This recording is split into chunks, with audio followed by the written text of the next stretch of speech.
Profunda conversación con el fiscal Gustavo Zubia, porque él afirma frecuentemente que en el Uruguay hay sentencias de papel. Vamos a ver si nos demuestra esto en esta charla. ¿Cómo es el estado hoy de situación para el fiscal Gustavo Zubia? Bueno, primero... Porque han habido varios cambios, ¿no? Sí, sí, muchos cambios. Primero, el estado de situación física.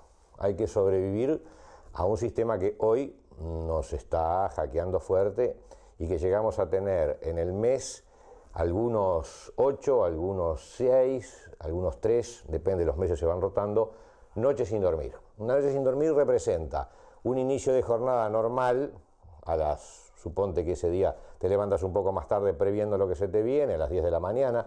Yo como viejo me es difícil levantarme tarde. A las 8 de la noche comenzás el turno nocturno hasta las 8 de la mañana, con una intensidad de trabajo muy fuerte, y luego a las 8 de la mañana te presentas por primera vez ante los juzgados hasta las 8 de la noche. Entonces, si sumás el horario concreto son 24 horas, más las horas que previamente racionalmente no se pueden dormir, llegamos a 30, 36, 38 horas sin dormir, 40 horas sin dormir, lo cual no es lógico. Ese es el estado físico. El estado psicológico es proclive y entusiasta con el nuevo código, pero lo que decíamos antes en bambalinas antes de empezar a grabar, y es, tú tienes una casa ahora que es mucho más grande, necesitas insumos para mantenerla. Este nuevo código representa una necesidad de mucho mayores insumos, porque tengo anécdotas, quizás en el curso ahora de estos minutos te las puedo ir contando, anécdotas que, mirá que yo soy viejo pero resistente, donde fuera menos resistente, y tenemos ya algunos compañeros incluso con licencias de enfermedad que ha complicado. Ahora, yo soy partidario del proceso acusatorio. Hoy tenemos muchas dificultades, pero son de dos tipos. Hay unas dificultades que son estructurales. Esas son las difíciles, las que hay que superar, entre ellas que los operadores fiscales tienen que estar lúcidos. Y después tenemos dificultades propias del cambio, que esas se pueden ir limando, espero que vayan mejorando. De esas dos dificultades, bueno, nos tenemos que concentrar en las estructurales porque si no, se nos complica la cosa. Hoy, frente a los hechos que han sucedido, lamentables asesinatos, violaciones, enfermedades subyacentes o crónicas, gente que ha estado en prisión y que ha sido liberada. ¿Cómo suena todo este panorama? ¿Se prendieron las alarmas? ¿La gente está más preocupada? Los pedidos van desde la pena de muerte a cuestiones químicas de castración, a un registro único, no sé cuánto, de violadores, hasta cadena perpetua. ¿Cómo está la cosa? La cosa está complicada, pero me acuerdo de un refrán que decía mi abuela: después que murió el hijo, María tapó el pozo. Hay ciertas cosas que se hubieran podido prever. Tú me has hecho entrevistas, he hablado contigo varias veces de la necesidad de un sistema sancionatorio más serio. Yo creo que no tenemos un sistema sancionatorio serio porque hemos llegado con el antiguo código va recién menos de un mes, no podemos hablar mucho, pero con el antiguo sistema habíamos llegado a que de inicio un 48% de los procesados eran sin prisión. Y luego esos que no recibían nunca un solo día de sanción, porque cuando llegaba la sentencia se los eximía de la sentencia porque lo que se llamaba la libertad condicional, los que iban con prisión había un porcentaje muy elevado que recuperaban la libertad en poquitos meses. La sentencia, por ejemplo, eran 20 meses, a los 4 meses estas personas estaban afuera. Y los pesados, los que tienen años de penitenciaría, tienen una cantidad de beneficios que todavía hoy se mantienen, beneficios de libertad anticipada, de reducción de la pena por trabajo, por estudio. Todas cosas que si tú las pensás por separado, parecen lógicas, parecen racionales. No fueron seres irracionales los que las crearon. Sucede que se empezaron a sumar, los distintos gobiernos fueron poniendo esos beneficios y a mi juicio crearon un sistema disparatado, donde la impunidad ganaba por lejos todas las batallas. A todo eso, sumale que la captura eficiente, que hoy también sigue siendo la misma, quizás hoy hasta ha decrecido, la captura eficiente de las personas denunciadas andaba en el orden de un 4, 5 o 6%. Entonces, creamos un sistema que no es resorte de meras políticas gubernamentales. Es toda una estructura de un Estado que vio con buenos ojos la benignidad al momento de sancionar. Y yo creo que eso, con lo que yo me opuse, eso fue generando un clima de impunidad muy grande que comienza luego a extenderse en toda la sociedad y puede llegar, alguno dirá es absurdo lo que estoy diciendo, puede llegar que de la impunidad aún en delitos menores se crea el concepto de impunidad que en una sociedad está palmario, que está presente, y el que tiene esa tara, vamos a llamar en estos términos groseros, pero para ir entendiendo, el que tiene esa latente posibilidad de cometer estos aberrantísimos delitos, empieza a sentir de que hay un clima que puede beneficiar la impunidad también cuando él lo realiza. Y yo creo que estas, de alguna forma, son consecuencias en el tema de los delitos vinculados a sexuales y a homicidios y en otra cantidad de delitos que siguen. Venimos de ayer, un partido de fútbol donde una bala, hoy me estaba informando, atravesó a una persona y por suerte no lo mató. Bueno, esas violencias son consecuencias de un estado de expectativa benéfica, esperanzadora, muy grande, que creo que no era lo pertinente. Para un violador, ¿qué está previsto para él? Para él están previstos varios años de penitenciaría. Yo no comparto... ¿30 más 15? Bueno, eso ha llegado a extremos que imposible que por la mera violación pueda llegar. Por homicidio, suponte... Vamos a un homicidio. Un homicidio vinculado al femicidio. Al femicidio o a la violación de también a otros proyectos de ley que hay que me parecen pertinentes por darle muerte a un menor de edad. Suponete lo máximo. Tú puedes tener 30 años, que es el máximo que prevé el Código Penal, pero también es una ley que ha ido y venido, ha sido puesta en vigencia y la han luego derogado, que es la aplicación de medidas eliminativas. A esos 30 años se le pudieran sumar 15 años de medidas eliminativas, son 45 años. Es muchísimo tiempo, pero es, en casos de muerte, aberrante muchas veces. Y bueno, son los periodos que hoy tenemos. ¿Qué es lo que sucede? Nuevamente, las penas están en el papel. Y el propio papel, en este caso es el artículo 298 de este nuevo código que entró en vigencia hace 28 días, el propio papel prevé que, por determinadas circunstancias, la persona cumple 2/3 de la pena básica, que son 20 años, ya está apta para pedir la libertad. Varios colegas me han dicho, bueno, pedir no es lo mismo que dar.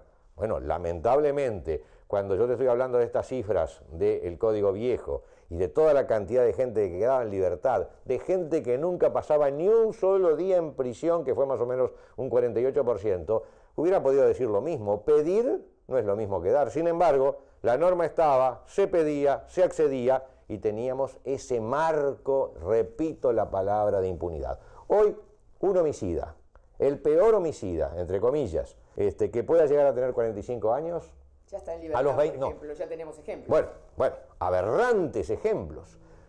Hizo un descuento de pena del orden de los 7, 8 años aproximadamente, el triple de homicida, por estudio, por trabajo, y ya está nuevamente preso en Paraguay, ¿no? Hubo otro caso muy sonado, que por ahora el fiscal lo sigue indagando, de otro delincuente también conocido, que también redujo. Bueno, hay un momento en que uno dice, basta, no podemos seguir con la percepción teórica de lo que es el delincuente rehabilitado, a mi juicio, en un porcentaje muy grande, sueño irrealizable, no digo en todos los casos, pero sí en los porcentajes mayores, irrealizable por el propio sistema. Es decir, si el sistema es benigno, esa persona que quizás en prisión tuvo su momento de percepción de una posible otra vida, de otra forma de vida, cuando vuelve otra vez a las condiciones habituales y cuando vuelve a ver, sale de prisión después de algunos años, que el sistema está todavía más benigno para cometer delito, bueno, no le pidamos peras al olmo, es decir, el individuo lo volvemos,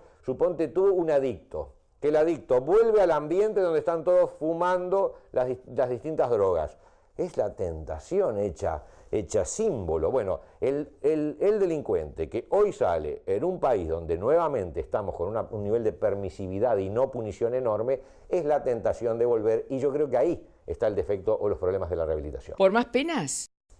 Más pena no. Yo no quiero pena de muerte. A ver, bien clarito, y lo digo mirándote a tu cámara, no quiero pena de muerte, no quiero castración, no quiero cadena perpetua, no quiero bajar la edad de imputabilidad de los menores infractores, no quiero esas penas.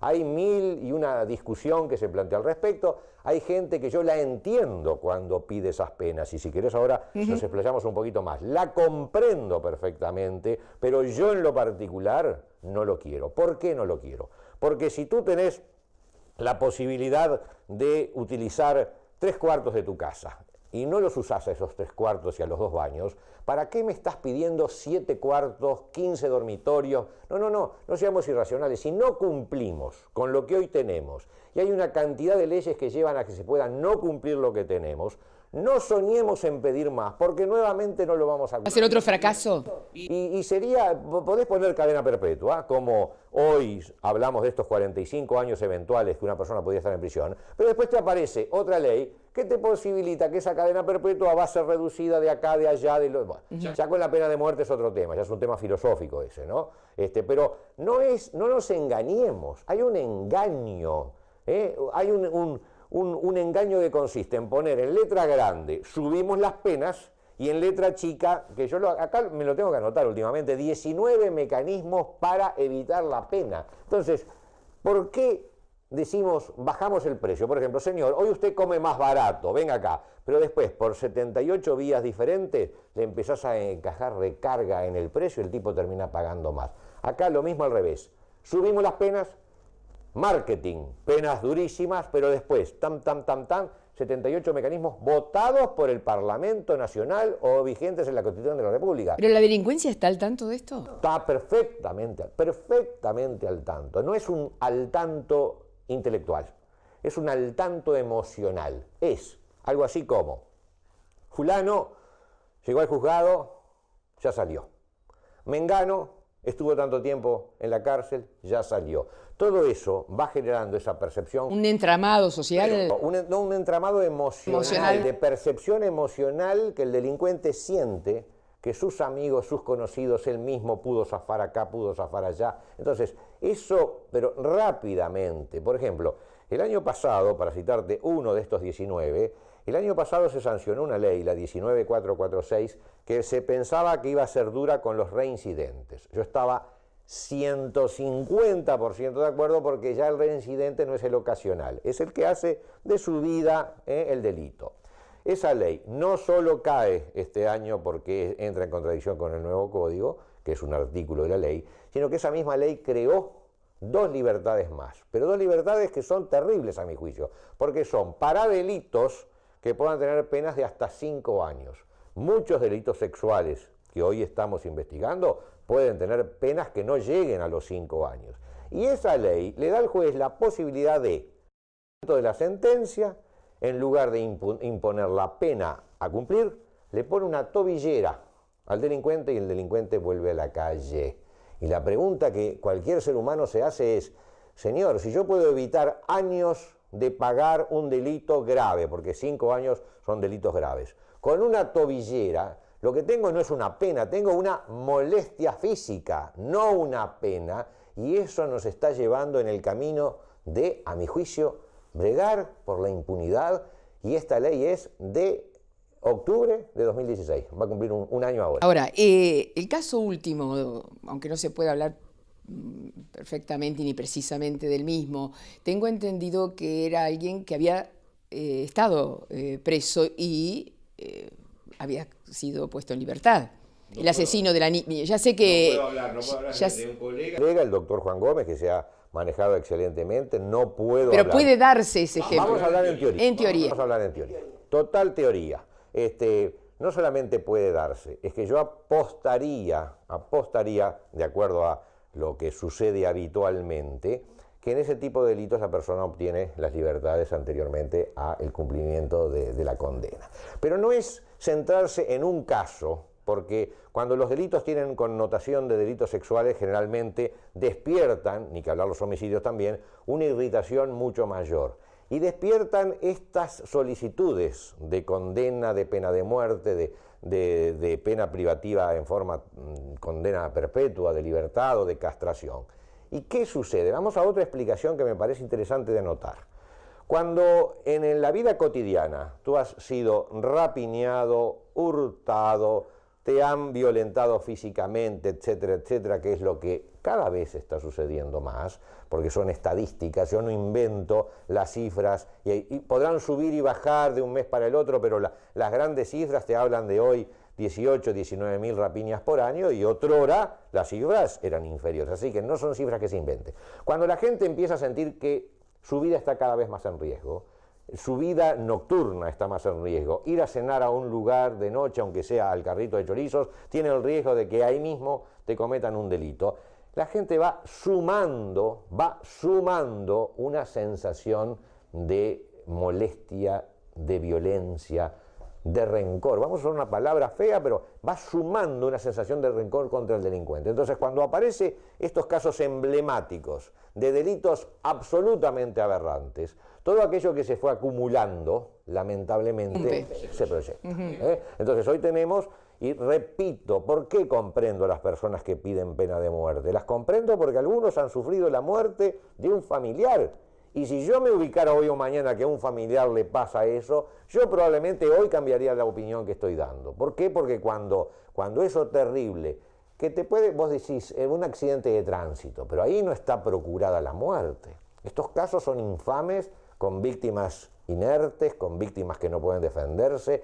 Por eso, repito, hay un interesante proyecto de grabar los homicidios no solamente por el género, sino por la edad. Tanto el estado de indefensión no viene, a mi juicio, y discrepo quizás con alguien, no viene tanto por el género, una mujer adulta que puede tener mucha más capacidad de defensa, que lo que es la indefensión del niño. Pero lo grande, la macroescena, ahora irrumpen estos delitos, son terribles, pero nos estamos olvidando de lo que decía mi abuela. Después que murió el hijo, María tapó el pozo, significa, después que no tapamos el pozo a tiempo, nos desgarramos las vestiduras y decimos que horrible. Esto se podía prever, y no sé, la erradicación del delito es un tema filosófico y no se erradica nunca, pero por lo menos, entre otras cosas, si tú tenés a las personas más tiempo presas, tienen menos, te estoy diciendo la fórmula más elemental. Claro. Ahora no estamos en uno de los países que tiene, según su población, de acuerdo a su población, una de las poblaciones carcelarias más abultadas de la región. Mi estimado delegado parlamentario Miguel Petit sostiene, como el delegado parlamentario anterior, esa tesis, y a eso yo le digo enfáticamente no. Depende, tú te acuerdas, y ahora haciendo una chanza para distender un poco, que todos los ministros de Economía del mundo, y que me perdonen los contadores o economistas, pero siempre las economías, a veces los números dependen cómo se manejen para que pero esto ha sucedido desde que el mundo es mundo. Con las cifras, todo lo que sea cifra, depende cómo te ubicas. Y te paso a decir así. Hoy se habla que el Uruguay puede estar ubicado en el número 36 o 38 de los países del mundo en cuanto a nivel de población carcelaria. Pero se omiten dos cosas fundamentales para estos cálculos, y es, el Uruguay no tiene pena de muerte y el Uruguay no tiene cadena perpetua. Me tomé el trabajo de ir a Doctor Google a pedirle información sobre los países que tienen pena de muerte y cadena perpetua, y tenemos que aproximadamente 50 países tienen pena de muerte y unos 38 39 países tienen cadena perpetua. Entonces, la pregunta es, ¿podemos contar en el mismo ranking a un país que tiene pena de muerte, a un país que tiene cadena perpetua? Inglaterra, para menores infractores por delitos aberrantes, tiene cadena perpetua. Para menores infractores tiene... Entonces, ¿podemos hacer un ranqueado así a corazón tonante? No. Yo creo que primero tenemos que poner 50 países que tienen pena de muerte como países de mayor severidad que el Uruguay. Punto. No creo que admita otro tipo de filosofía, porque son 50 países donde tú terminás muerto. Después le tenemos que sumar los 39 que tienen cadena perpetua y tenés 89. A los 89 sumar el número 36, si no me obligues a matemáticas rápido, que ya estoy viejo, pero debemos andar en el 120 lugar. Y bueno, sí, en el 120 lugar. Por ejemplo, en América Latina, Uruguay tiene menos encarcelados que Chile. Tiene a la par con Brasil, poquito más, poquito menos, tiene sin más que Argentina, que Venezuela, tiene menos que Cuba, tiene menos que Estados Unidos, así que cuidado. Y además, el tema de, como últimamente he escuchado a alguna gente que me parece muy bien su pensamiento y dice, estos temas son por estadística, tenemos que manejar la sanción penal, la dignidad de las personas, los sufrimientos de las personas por temas estadísticos. A alguien le puede servir, a alguna víctima le puede servir que le diga, no, mire señora, a la persona que la rapiñó la vamos a dejar libre o con tobillera porque en el ranqueo internacional el Uruguay está marcando mucho. Me parece que no tiene sentido lógico y tenemos que, por el contrario, poner un mayor énfasis. ¿Cuál es el tema central? Y mirá qué malo que soy, me adelanto porque va a ser probablemente tu próxima pregunta. Las cárceles. Es decir, el tema central para que a mí me dicen y todos dicen por qué no a la sanción penal, es porque las cárceles están muy complejizadas y yo tuve en los últimos tiempos algún protagonismo donde casualmente a quien tuve en el juzgado presente para una indagatoria fue al doctor Charles Carrera por el tema del módulo 8 del CONCAR y el desastre que había pasado ahí, que si a ti te parece después te lo puedo contar, porque las cárceles es la zona de conflicto. Como las cárceles están hacinadas, como las cárceles son infiernos, no todas, pero muchas son infiernos, entonces ahí tenemos el cuello de botella, el talón de Aquiles del sistema, pero eso no es responsabilidad de los ciudadanos. Eso es un Estado que tiene que poner dignidad en cárceles que hace muchísimos años que vienen siendo lugares complejos y que en los últimos años, con el crecimiento de la delincuencia, se han transformado en lugares peores todavía. ¿Hay autonomía de la delincuencia en las cárceles? En la delincuencia, en las calles... Digo, ¿desde ahí se dirige? Bueno, por favor. Se dirige y se sabe, y se dirige y no se sabe, y se dirige y a veces es preferible estar en la cárcel para dirigir que estar afuera de la cárcel. La cárcel puede brindar una zona de protección, una zona de confort que de repente en determinadas circunstancias no te la brinda el barrio.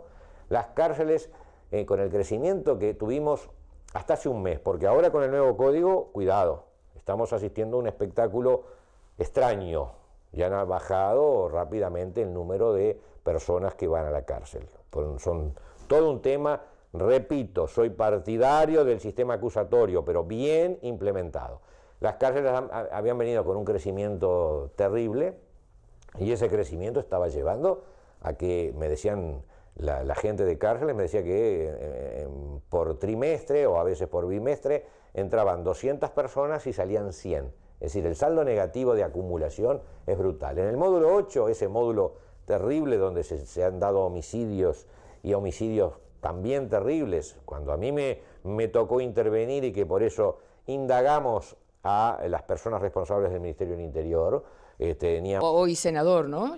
Bueno, en la oportunidad fue el doctor Charles Carrera que se ha acordado últimamente de mi sueldo, y es todo un tema que yo lo tomo en forma más graciosa que sustantiva, porque yo creo que, mira, vos sabés que yo no soy humilde, ¿no? Y yo te diría así, a mí me tendría que pagar más todavía, porque estoy haciendo esta entrevista con usted y contigo, y lo que puedo lograr es poner en riesgo mi persona desde el punto de vista de funcionario, porque toda entrevista implica riesgos, y sin embargo yo me doy a esto porque lo siento con el corazón de que no podemos quedar pasivos. Pero volviendo al modo... Sí. Así que gana para el doctor Carrera, gana mucho.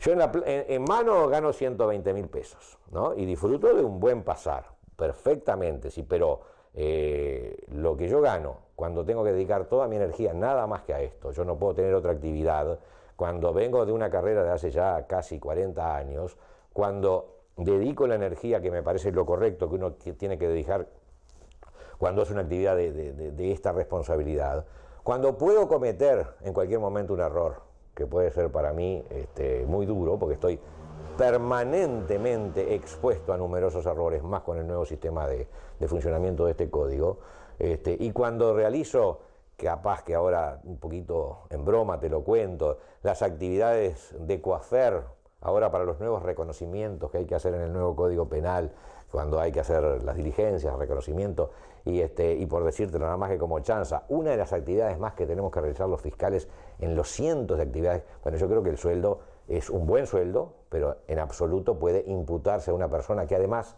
si se queja, si plantea reparos, es porque quiere que el sistema funcione mejor. Y un sistema que no funciona bien, con fiscales, por ejemplo, que no dormimos en 30 horas cuando estamos de turno nocturno, nadie puede decir no quieren trabajar. No, señor, yo quiero trabajar, pero tengo que trabajar despierto. ¿Y eso que se ha popularizado de que los fiscales trabajan 4 horas? Bueno, en el sistema antiguo teníamos algo así que no era diferente al de los jueces, que los fiscales tenían un turno de 6 horas por día, excepto cuando estaban de turno, que estaban de turno una semana una semana por mes.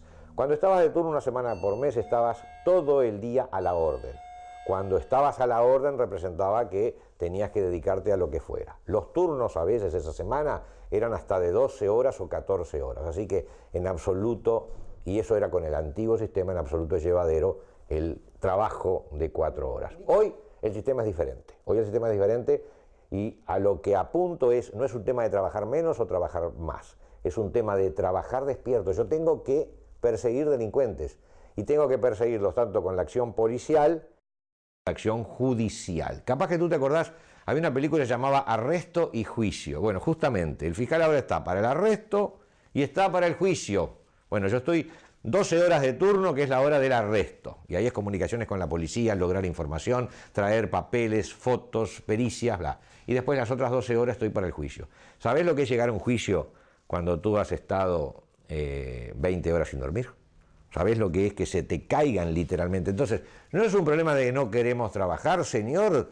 Yo creo que pudieras tener tú un sueldo de 800.000 pesos, pero si no dormís en 4 días, ¿de qué te sirve? ¿De qué te sirve en el sentido de que no es solamente la noche que no dormís, es el otro día en que te recuperás y el tercer día en que andás todavía con dificultades? Y si eso se repite, entonces, lo que tenemos que hacer es trabajar, sí, pero en situación racional. Yo creo que el cuerpo de fiscales, y es una de las cosas que discutimos con el señor fiscal de corte, el cuerpo de fiscales tendría que haber sido mucho mayor para poder afrontar un sistema que exige mucho más. El sistema acusatorio era aquel escrito, el sistema inquisitivo era escrito básicamente, más allá de una semana de audiencias, era un sistema donde además el juez ante sí y por sí tomaba las decisiones. Eso facilita mucho. Hoy es el fiscal el que tiene que ir a pedirle al juez: señor juez esto, señor juez lo otro, líbreme orden de detención, líbreme orden de allanamiento, deme hora de audiencia, trasladarse, con un sistema informático que nos está haciendo agua el día de hoy. Entonces, no es lo mismo, es mucho más trabajo.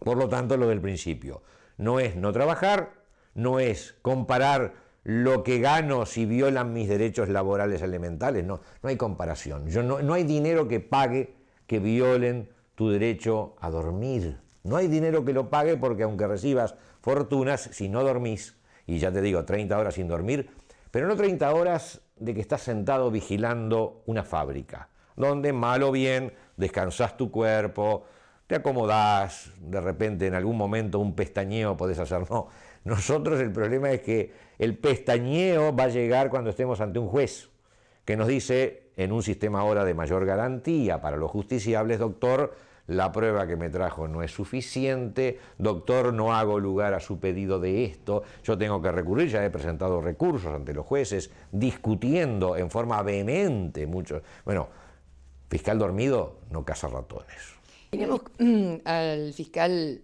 Subía por un momento proyectando políticas que disminuyan la delincuencia, que armonicen esta sociedad. ¿Por dónde trabajaría? Poder legislativo, leyes. Y algunos de los que buscan intencionalidades políticas, en mis palabras, que obviamente están los que con lupa miran y buscan, yo he de alguna forma comprendido, no digo defendido porque también tendría otra vertiente política, al ministro del Interior cuando hablo de las dificultades que tiene ese hombre, las enormes dificultades que tiene el Ministerio del Interior, que es el primero que recibe los palos. ¿Por qué la policía no hace más? ¿Por qué la policía no detiene más? ¿Por qué la policía no investiga más? Etcétera. No voy a defender estrictamente cuerpos enormes de miles de personas que tienen sus claros y tienen sus oscuros, como tenemos los fiscales, que han habido fiscales procesados, como tienen los jueces, que han habido jueces procesados, y nadie en este planeta está exento de cometer el error culposo o doloso. Así que empecemos por aclarar bien los tantos. El cuerpo policial tiene sus claros y sus oscuros. Y de los oscuros yo me he encargado como fiscal de pedir muchos procesamientos de funcionarios policiales desleales. Pero hecha la aclaración, digo lo siguiente: ¿cómo va a recaer en la policía la responsabilidad central? Por supuesto que tienen responsabilidad, pero no la central, cuando nuestro cuerpo de normas, las normas penales, los beneficios que al final de la entrevista me dejarás leer y me pongo los lentes para ello que tiene el delincuente, 19 al día de hoy, cuando esos beneficios, para empezar, hacen que el delincuente en el antiguo sistema, en un 48%, era detenido por un policía que ponía en riesgo su vida, porque detener a una ancianita de 94 años, y te lo digo con humor, es poner en riesgo su vida, porque vos no sabés si la ancianita saca un 38 y, como tantas veces ha sucedido, mata al funcionario policial que va en su procura. Así que funcionarios policiales que ni que hablar en hurtos y en rapiñas y en violencia doméstica y en todo tipo de delitos ponían en riesgo su vida, para que esa persona vaya al juzgado y el funcionario policial se entere que casi la mitad en el antiguo sistema eran puestos automáticamente en libertad y que no iban a pagar un solo día de sanción. Bueno, ¿querés más desmotivación para la persona que pone en riesgo su vida? Bueno, llegás a niveles de desmotivación, a niveles de incomprensión del sistema. A mí me lo han dicho decenas de funcionarios, no podemos entender. Y yo como fiscal le decía, bueno, yo he apelado, mi amigo, pero los jueces tienen esa posición, la norma le da a los jueces la posibilidad de todo ese tipo de libertades que tiene derecho el delincuente. Entonces, ¿por dónde empezar? Lo primero es, si agarrás poco, lo que agarres, sancionarlo en forma eficiente y no le apliques esos criterios de benignidad. ¿Eso significa cero benignidad? No. A mí me han dicho, ¿usted quiere tolerancia cero? Y yo digo, no. Tolerancia cero nunca. El problema es que hoy tenemos tolerancia 95. Aquel otro aforismo de mi abuela, de la que siempre me acuerdo, que era ni tan pelado que se le vean los sesos, ni tan peludo que le tape los ojos. Si hoy tenemos un 95% de tolerancia, yo no pido tolerancia cero. Pido tolerancia 10, tolerancia 20, tolerancia 30, ponerle tolerancia 40, pero no tolerancia 95. Es decir, lo que pido yo mismo, así como me ves y con la fama que tantos me echan de mano dura y mano dura, yo pido archivos. En muchos casos, cuando el delito es que un compañero de trabajo se le quedó con un vuelto al otro compañero de trabajo, doctor del supermercado, robaron 7 salamines. Ahí dudé, porque a veces cuando yo voy a comprar salamín, a pesar de mi buen sueldo, calculo el precio. Y que otro se llevara 7 salamines no me gustó mucho, pero en ese caso yo digo, mire, no voy a accionar como fiscal por 7 salamines en un supermercado. ¿Tiene antecedentes? No tiene antecedentes. Bueno, esta vez, como dicen tantas veces los policías, por esta vez pase. Sin perjuicio de ello, a veces me quedo con ciertas dudas, porque los salamines también es el inicio de una cadena de vulneración. Y pregunto, ¿salamín grande? No, doctor, eran salamines chiquitos, bueno, se llevó una tirita, bueno, hay que tener, por supuesto, que tolerancia 10, tolerancia 20, tolerancia 30, eso no significa tener tolerancia 90. Eso es el equilibrio del ser humano, que desde que el mundo es mundo es así. Hoy nuestra legislación ha provocado un enorme desequilibrio. Nuestras cárceles ha provocado un enorme desequilibrio. ¿Por qué? Porque el argumento es, ¿cómo lo vamos a llevar preso si en la cárcel vive un infierno? Y mi respuesta es, ¿cómo el Estado tiene tanto dinero para gastar en tantas cosas y no tiene dinero para gastar en el lugar clave del punto de vista ético de un Estado, que son las cárceles? Tú sabes que una familia se mide a veces su grado de responsabilidad ética entre los integrantes de esa familia por cómo tratan, por ejemplo, a los animales o al más desguarnecido de los miembros de la familia. Ahí se ve. Para muestra basta eso. Si tú al perro de la casa lo tenés en situaciones higiénicas, bueno, eso representa que esa familia, justamente en el lugar más débil de la cadena, perdió el tratamiento ético que debe tener, ni que hablar a veces para sus miembros más desguarnecidos, como los ancianos o como los niños. Bueno, acá sucede lo mismo. El más desguarnecido, entre comillas, es el delincuente, cuando va preso. Bueno, el Estado tiene que gastar en ese delincuente. Te leo la listita porque es interesante. El nuevo sistema plantea una cantidad de beneficios. Primero, lo que dijimos, el nivel de esclarecimiento es del orden del 5 al 6%. De lo que se denuncia llegan a las sedes el 5 o el 6, creo que hoy está llegando mucho menos, pero no tengo todavía estadísticas. Artículo 99. No persecución, muchas veces por lo que yo te decía, conjuntamente con el 100 por el principio de oportunidad. Está bien para los salamines, pero creo que a veces aplicamos el principio de oportunidad para cosas mucho mayores.